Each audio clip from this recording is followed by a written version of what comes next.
Unsay mong pangutana sa ako nay? Katong regular filing. O Itong increased proceeding. inquest filing. Inquest proceeding. Process. Mag-una ta sa ako mingon ta og kuan. Kind of arrest. Pag-agi sa pagdakop sa ka tawo natay duha ka type which is warrant arrest and warrantless arrest. Yung tag warrant arrest by virtue of warrant before nimo siya dakpon sa katawo dapat nay warrant. Formal warrant before nimo i-arrest sa katawo. Warrantless arrest without even walay warrant nay mga circumstances nga pwede mo dakop ang sa katawo. So mo na itong sigutan karon. Rule 112 and Rule 113. Mag-start ta sa kuan. Warrant arrest by virtue of warrant. Kung mayroong taog kuan, Rule 112, dili na kuan. Atay duha ka klase sa filing. Inquest filing and kuan, regular filing. Kung mayroong taog regular filing, dili na sa Rule 112, which is kuan, kinahanglan nata isa ka complainant. Start ni siya sa complainant. Preliminary investigation dayon. Start ni siya sa complainant, which is ang kanang complainant is mag-submit siya, mag-file siya og complaint pinaagi sa affidavit, through affidavit, which is kanang affidavit nga iyang gi-file is isubmit niya dito sa prosecutor. Ang katong prosecutor is iyang i-receive tong complaint or katong affidavit ikan sa complainant. Then mo din to kuan siya mangayo siya og mga ang katong complainant dapat mag-provide siya witness and evidences. So mo din to katong mga complaint gikan sa complainant dawaton to sa prosecutor. Then mo din to imbestigahan sa prosecutor if naabay probable cause in order ma-eliminate ang innocent person sa long process sa criminal justice system nato. So mingon ta og mo din to nanay gibali nanay complaint gi-submit dito sa prosecutor. So if in case na probable cause nakita sa prosecutor nga na will founded believe that the crime is committed, that the respondent is guilty thereof, that there is a need to be held for trial, katong prosecutor is hatag siya og sabina dito sa respondent, sa notice dito sa respondent nga i-complain siya sa isa ka complainant dito sa katong gi-complain, hatagan to siya og sabina. Then katong gi-complain or katong respondent sa katong complain sa complainant is dapat makahatag po siya og counter affidavit in order makuha po sa prosecutor ang side dito sa bikas. Kay di man tayo bias, dapat ang prosecutor di bias, dapat kuha siya og mga sa both side, kuha siya og kanang affidavit. So pa rin to iimbestigahan sa prosecutor if nabagi probable cause. If nagi probable cause nga makita sa prosecutor, katong prosecutor is ang information niya iyang nakalap, iyang nakulik, iyang isubmit dito sa court. Then ang court na po dahil ang karon ang imbestiga kung nabagi probable cause. So if in case katong prosecutor wa siya nakita nga probable cause, automatic dismiss na daan dito sa dili pa lang sa prosecution, diri sa kang prosecutor ang katong complaint. Diri pa lang sa complaint kung kintay wa gi probable cause, dismiss na di na mo proceed sa court. If in case na probable cause, katong prosecutor iyang isubmit nga information nga nakalap sa both side, respondent o ang complainant, nga katong mga affidavit, isubmit niya dito sa court. Then ang court na po dayon ang mo decide ay mo imbestiga kung naa ba gyud. If in case katong court is nakulangan pa sa mga information or mga evidences, hatagan niya ang katong prosecutor nga mo kuha pag additional nga mga evidences within 5 days. Nare 5 days. After nga 5 days is pagid kanang judge madalento. After nga 5 days is resolved to sa judge within 30 days.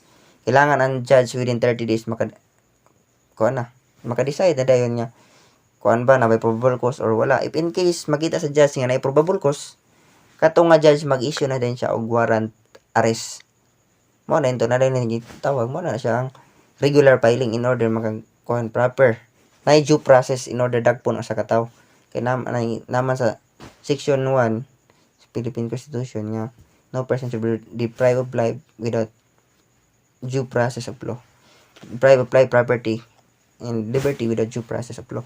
So mo rin to in case nanay kuan warrant arrest dagpo na dayon sa pulis nanay rin duty nanay right ang pulis nga modakop within 10 days required ang police within 10 days nga modakop pero even wala na niya nadagpan within 10 days na naka kuha na nanay alis warrant anytime pwede na nila madakop ang katong respondent even bisan pag naglayas na nanay formal nga pwede na niya dakpo no sa katawo kay naagi na mag due process so mao to sa rule 112 nasabtan Ay, yan na sunod na dayon ay na. rule 112 yan na mga na mao din to sa rule 112 Ay, sa na sa rule 1. awan para gay maisa na rin yung pangutana masabtan nimong both side mao din tong rule 112 mao to sa regular filing in order nga makahatag siya og process gyud nga legal in case nagdagan to nga suspect ay kato nga gi-complain or if in case kuan dapat yun ay formal before nimong dagpon ang sa katawo. Diri na buta sa ikaduha warrantless arrest nabilong ni siya sa rule 113 rule 113 warrantless arrest sa rule 113 natay 3 circumstances natay 3 kasi pwede sitwasyon nga pwede atong always timanan nga pwede nato dagpon ang sa katawo without the virtue of warrant bisan pag way warrant pwede nimo dagpon ang sa katawo. Unang-una is in flagrante delicto arrest, also known as caught in the act. In flagrante delicto arrest, also known as caught in the act. Ang ikaduha kay hot pursuit or fresh pursuit. Hot pursuit or fresh pursuit. Ang ikatulo kay kuan escape arrest. Katunay ang tag caught in the act actual mo nakita pwede na nimo dakpon sa katawo dalon na nimo sa police station without delay automatic dalhon. Ang ikaduha hot pursuit or fresh pursuit nagi kay personal knowledge siya gid to nang buhat na kay kuan so pwede nimo dakpon sa katawo na kay witness pwede nimo bilong siya sa hot pursuit or fresh pursuit na kay witnesses then na kay personal knowledge. Ang ikatulo escape arrest kintay na priso guilty na gid siya so kato ni mga guilty nga person nga ni takas sa kulungan so pwede nimo dakpon without virtue of warrant tay pangatlo. So mo rin to if in case nabilong siya sa caught in the act and hot pursuit ang kato nga imong pagkadakop sa katawo nakita kag tawo nga caught in the act kita nimo dakpon dalo nimo sa police station without delay. Kato nga gidakop yan del good to siya inquest proceeding imo din tong kato nga tawo yan ko sa inquest proceeding which is pangutan-on imbestigahan summary ra ni siya dito automatic kung legal ba nga pagkadakop o bilong ba siya dito sa article 113 rule 113 of the rule of court. So if in case illegal ang pagkadakop automatically kasuhan tong nagdakop og kuan arbitrary detention. And even case kuan gyud legal tarong ang pagkadakop actual nakita og legal gyud nga siya gyud nagbuhat ng crime actual caught in the act or hot pursuit or fresh pursuit automatic kato nga tao is mapriso prisuhan. Then if in case na may right ang tao naman to right tong gidakop nga mo file siya og mobalik siya dito sa rule 112 na siya right nga mobalik dito sa rule 112 filing nasa right nga mobalik siya sa rule 112 which is kailangan sa preliminary investigation pwede na siya mahitabo pero kailangan to nga tao katong gidakop mo waive yang pero siya waiver nga yan ang i-waive tong yang kuan nga sa kuan katong arbitrary detention ang gingon sa rule 125 sa revised penal code nga mao to yan ang gi-waive tong yang right nga mo kuan ma preso tong nagdakop siya in case mapantuan nga illegal. So kung gusto siya nga preliminary investigation yung gusto nga kuan style nga process Mo tong matawag na siya inquest filing. inquest filing kung kuan lagi. Dito na nabilong sa foot and the Oh. hard pursuit or first pursuit. Oh, makuan lagi ang inquest filing. Maka mo nang gitawag ay masudlot ay di na ba mosulod ang inquest filing if ang katong gi kuan gi dakop katong caught in the act is kanang maingon siya nga kuan kanang dili tinuod tong mga Oh, kung di gud ko pamatudan di pa pwede nang istoryera kung naagi evidence nga tinuod gyud. Actual gyud. oh So perso automatic persohan gitong tao. Kung kintay mapuno na po nga dili pero- pod tinuod, ang Di, katong police automatic. may tanggal. makakalaya tong tao niya katong pulis tanggal Tanggal. administrative case. Illegal ang pagkadakop. Arbitrary detention. Mo nang inquest filing di ba dito. Oh, sa inquest filing. Pero nakoy pangutana dito sa rule 112 ba. Katong unsa day nang sabi na? Sabi na, ka notice nga Or nay summon. nagreklamo, sumo nay nagreklamo sa imo. Kita ako imong gipa kuan. Nay nagsumon sa Pero ako. Uy, nay pareha nagreklamo. lagi na siya og kanang meaning kanang sabi na og kuan. Sabi na maghatag ka counter affidavit. Madto ka dito mo report. Mo na sabi na notice na nga kailangan nimo ato dito sa katong naghatag sa imo na kung asa na address para mo submit kag counter affidavit. If in case di ka maadto, magpadayon gyapon to nga kaso pero ang prosecutor magbase na lang dito sa complainant nga information nga gi-submit. Mas mapadali na noon gyud maganihatag counter affidavit. Mapadali ang decision nga ay nagani pabulkos ko nihatag og counter affidavit. Ang katod ng respondent. Oh, kung maghanatag counter affidavit. So, mapadali ang decision. If in case tinuod gyud to nga kuan ang gihatag nga counter affidavit kay murag gyud murag gyud tinuod. Dito na mag-decide ang tao. Uy, di gini sure ni tinuod. Nagdepende sa gistorya sa counter affidavit ang decision sa court sa prosecutor. Sa prosecutor gyud na maguna. If in case sa prosecutor wa siya nakita nga probable cause, automatic dismiss. Di na niya magpadayon, di na niya submit sa kuan pagkaulaw ra siya kuan para di ma-eliminate gito nila ng preliminary investigation para ma-eliminate ang mga innocent people kana kintay nag-complain ra ka nya wa day siya gibuhat nga sala. So wala gibuhat ta siya para ma-eliminate sa long process sa criminal justice. Dugay mangayo na human ba. Kintay gibutang siya dito nya mo pagka inaiwitan makalaya ra day gyapon. Pero example katong di ba katong katong kuan mga katong ningon ka sa time nga kulangan pa og information ang katong court. Oh, if in case kulangan if in kuan case sa unya, information unsa na 5 days. unsay ihatag sa kanang unsay Additional. sa court nga unsay ihatag sa court dito asa prosecutor.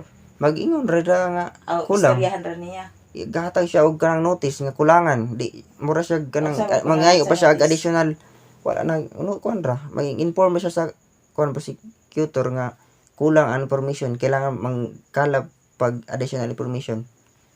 Wala So, na i-submit sa wala na mura to ingon ra ang judge nga mangayo pa siya og additional na say 5 days gani 5 days nga ihatag nga limit nga mo submit og additional nga evidences. So, sige. Anya kadtong sa roll 113, sa ako rong madumduman nga akong kalibgan. Kanang hot pursuit. Di da ba nakuan katong without delay? Parehara na sila. Oh, lagi. Dapat takpo nimong tao without delay dalhon gid mo dito sa police station kay makasuhan ka og arbitrary detention. Na 3 days. Unsaon man kung Dapat ingon ka makasuhan nga, nimo dito. kung na-delay na nimo, unsay time nga ma-delay na ang 3 days 72 hours. Dapat within 3 days within 36 hours man to. 36 hours man to. Within 36 hours dapat makapile na kag kaso kay kun di mo na makasuhan nga tao di pwede ka makasuhan kag arbitrary detention. If illegal po nimo nang agi kulong nga tao, kasuhan gyapon kag arbitrary detention. Imong gikulong ang tao illegally or kintay nagidako po nimo ng tao. Nya imo ra gibutang sa kulungan o kay abot na nag 36 hours o ka nag-file siya. Criminal ang gibuhat wa nimo gipailan. So ikaw makasuhan. Kay nara may 36 hours dapat kung di nimo na makasuhan within 36 hours kalaya tong tao. Palayaon na to. What's up? Kanang prosecutor, kung asa man nimo makita tarong. Prosecutor Pero kung ikaw mo complain asa man taro. Pero Prosecutor sa office. imo nahitabo. Pero ikaw nahitabuan. Nya nagkuan ka. Di na taon sa nga nahitabo. Pero ikaw nahitabuan. Nya ni nagkuan ka, nagsubmit ka o katong kuan katong complain dito sa kaning prosecutor asa dapat kita ang Di prosecutor. ara man magit police. Kuan lawyer man na. Duhang ko na police station sa Pao. Ang Tara kanapaw na, asa kuan. makitaan. Public authority office tara sa City Hall. Ay sa City Hall ra na. Nara na dira. Public ang gobyerno nagbayad na. Ay, mao na mga tao nga walay kakayahan mo bayad og abogado. Oh. Pao. Nya dito ka magkuan sa police station ka man dito. Nara dito ang prosecutor. Ah. Oo. Oh, Umibo pa balo ng mga kaso-kaso. dito na nga. Magkasubmit din kag kuan. Submit ka og complain through affidavit. Katong kaso ni tatay dili na to mga kuan. Usa pay pangutana, ina na ikaw next sa kanang kuan ta Ay, pa man usa pay gud pangutana tanan. More man. Tanan na kay para maisa ra kay Ay what's up ba akong kuanon. What's up? Ito magkuan ang complainant kada na lagi sa regular filing. Kung nanay complainant unya ang complainant kuan siya mag-submit siya og counter affidavit sa to. Mag-submit siya og kanang complaint man dito to sa i-rewind din mo niya na umana mo to na gilid to. Ay kanang wa pa nimo na kuan ana na ibalik sa pagid. na mo man to kung nalugpugan. Sa pa kanang pangutana. Kanang libo. Additional. Wala na dyan. Saban ni subject. Nga kung kuha na mo, kung mga knowledge sa gamay. Kana na lang mga nasabtan nimo i-share sa ako. Kuan. Ngayon taog, malain si. Bisan pag gulay balaod, sa unang panahon, inherently wrong naging siya. For example, pagpatay. Pagpatay, robbery, anything nga nasa revised penal code. Ngayon taog malain si, protected by revised penal code. Nasa anything nga nasa kuan, revised penal code nga mga sala. Mo na siya ang malain si. Kumingon taog inherently wrong naging siya da. Bisan pag sa una pang wala pay balaod. Mingon taog kuan, mala prohibita. Mao na yung mga action nga not inherently wrong. Kintay, for example, sa unang panahon illegal kanang kuan logging, kanang mamutol kag gahoy sa una di na siya illegal. Karon na naman tay balaod nga nag-ingon nga kana siya nga action is illegal. Nag-prohibit. So mo na gitawag nga mala prohibita. Pwede tawag sa ito. Then apo tay tulo ka theory. Una kay juristic theory, kaduha kay kuan. Realistic theory. And then last one kay mixed theory. Kung mingon tang juristic theory, kuan ni siya gikan ni siya sa doctrine sa classical school. Kung mingon tang kuan ba juristic theory gikan ni sa doctrine nga classical school. Classical school which is kang Cesar Beccaria. Which is kuan nagtuo ni siya kini nga kuan doctrine sa classical school. Ang tao daw na free will nga buhat og sala. Kuan na gyud nasip natay kuan pangunahuna nga ipubuhat nga sala kabalo na kita nga nagip equivalent punishment. Kana ang monay sa juristic. Kung magbuhat tag sala bisan pagbata ta tiguang or reoffender criminal wanang base ana bisan pagbata equal na tanang punishment. Kung nagbuhat ka nga bata nagbuhat siya crime nga rape. Ang iyang sala is equal tanan. But unsay sala unsay punishment sa adult mao po ma-apply sa mo na sa juristic theory. Equal ang punishment na kuan kung makasala ta nagi na equivalent nga punishment basta pagbata tiguang or reoffender kung kintay reoffender is lala na magin ang kuan kay balik-balik na siya nya ikaw nga bag-o pa parehara mo og kuan sala parehara mo punishment mo na siya ang sa juristic. Pangkaduha din kasi realistic gikan ni sa doctrine ni positivist school of thought which is si Cesar Lombroso nga nag-ingon nga ang tao kuno is sick, masakiton. Since kay kini masakiton man, only yang need is treatment in order nga maulian, in order nga maulian og normal siya. So mao ta siya ang sa surrealistic kang Cesar Lombroso nga ang tao is kuan gyud masakiton gyud. Then nay kay ang uban di man kanunay daw nga ang tao nay free will. Di man tao nga di man kuan na may uban nga naray mga kuan circumstances na sa iyang pang-utok nga nagdala sa iyang utok nga manghimo ana nga crime. So mao na ang pasabot sa realistic. Tao kay considered as sick individual since kay sick man instead nga i-incarcerate siya. So mao to din to kailangan siya nga i-undergo og treatment or remedial agent. Malay gitawag ron nga therapeutic modality. Mo na siya ang kuan sa realistic. Ang last one kay kuan mixed theory. So mo na ang gigamit nato ron sa atong kuan nga mix, pwede siya i-incarcerate, pwede po siya nga tambalan. Pero ma-apply Mix gyud karon. siya. Apply karon. Mo na ang theory ron gigamit sa atong nga balaod. Mix kina karon asa ato karon mix. Pwede siya presohon kuan if kuan makita ni mga kuan. So natay mga rehabilitation sa mga drugs katong nagkaanong drugs. Ay rehabilitation rehab. So paano to? Dito na po sa kuan murder, homicide og kuan. Ayun na kay hadlo ko. Nagiraw.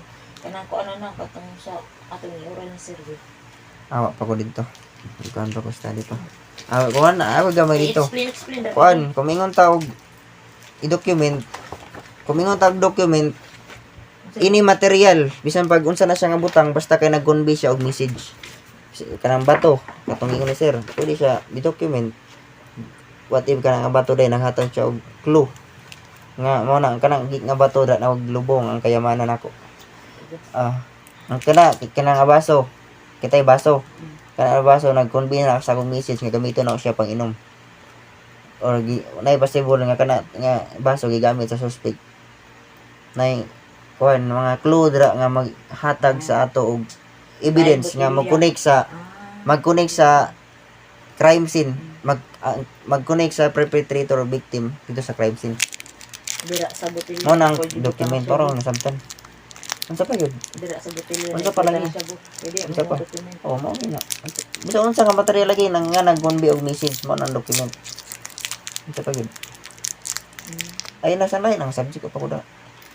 Sunod, ano pa? Ano na mga simple... Ay na lagi dra. Dito sa I-discuss Inya na lagi. ako. Inya na lagi dito sa apa ko nang Ay, dito na kanang lain. Sa lain na po ng mga subject. Pagkong sa chemistry o chemistry.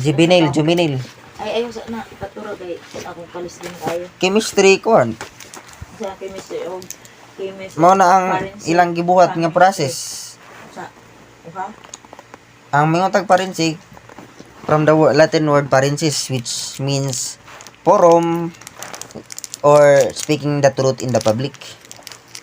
So kung yung tag-chemist mo na siya ang person nga nag-conduct anang investigation, ana nga kind field of study nga nag-conduct og kuan in order nga makuha mga anon mga butang nga mag-connect sa perpetrator, victim o perpetrator o victim to sa crime scene. Mo nang chemist, ang katong chemistry mo na ilang gibuhat. Nag-apply science, nag-conduct sila og kuan mo to di. Connected ra sila di. Kanang lain subject di. Wa pa kuha ng mga kuan. Dito ta sa juvenile ta. Sa chemistry. Mo nagitaw giingon chemistry. Mo na ilang gibuhat nga. Mo na ilang process, mo na ilang kuan. Procedure nga gibuhat, mo na ilang gitawag nga chemistry, forensic chemistry. Speaking the truth to the public. Unsa lag kanang lain ba nga subject? Mo may wala ko sa. Kuan sa juvenile. Gulo na kada tanan. Ayun na sa juvenile. Maramag ka. Unsa lagi? Talang sugal na. Kabalo na kada ikaw ra pa tanan ba. Ayun na. Unsa pa lagi? Sunod. Sa lain. Katong kuan Magulang na ako. therapeutic. Hindi na makadungog ka na mga lodi. Ito pa yun. Sige, asa na sa therapeutic. Sa asa mo Kung na ingon sa- tawag therapeutic, branch na siya of medicine which is concerned siya sa concerned with the treatment and remedial agent to those katong mga tao na commit og crime or in short criminal. Balik ko na ko, yung tag therapeutic medically means the word therapy or kung siya branch of medicine which is concerned with the treatment and remedial agent para sa mga tao or mga kriminal. Kriminal ang gipokus ani. In order ma-remedyohan tong mga tao, maulian, matambalan, mat-treatment ang gatong mga tao nga kriminal. So gikan ni sa gyapon sa kuan school of thought, positivist school of thought ni Cesar Lombroso. Nga ang tao is considered as sick individual. Kay mas sick individual man siya. So all they need is treatment rather than incarceration. Kasi ba yun?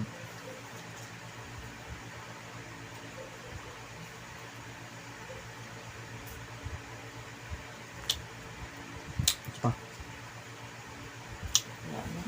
Tawag na ta. Ini mo guys sa kuskuan. Sige, nakip mo ta na.